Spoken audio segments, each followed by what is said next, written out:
Germanton super speciality hospital, doctor Mir Jawad Jar Khan, senior experienced orthopaedic surgeon, bone fracture, joint replacement, hip replacement और spine surgery.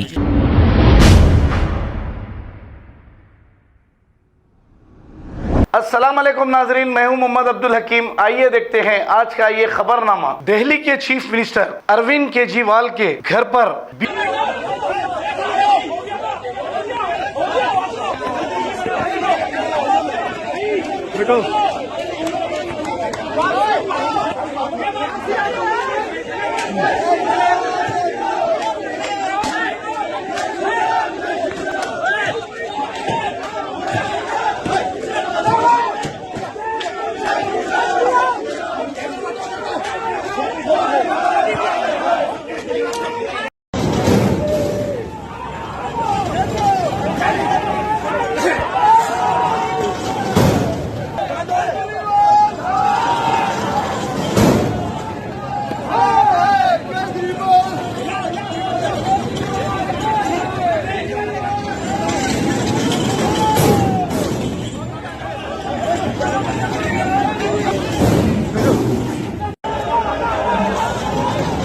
Germanton super speciality hospital, doctor Mir Jawad Jar Khan, senior experienced orthopaedic surgeon, bone fracture, joint replacement, hip replacement और spine surgery कामयाबी से अंजाम दे रहे हैं। इसके अलावा neuro surgery, cardiology, gynaecology, dental, general medicine, dialysis और फिजियोथेरेपी जैसे शोबाजात में इंतहाई कामयाबी के साथ वाजिबी फीस में इलाज किया जा रहा है। शेयरिंग और प्राइवेट रूम्स, अस्पताल में 24 घंटे MRI, CT scan, 2D digital x ray, ultrasound, operation theatre, ICU और लैब की सहूलत दस्तयाब है। आपकी उम्मीदों के ऐन मुताबिक Germanton super speciality hospital, pillar number 150, Attapur, Hyderabad.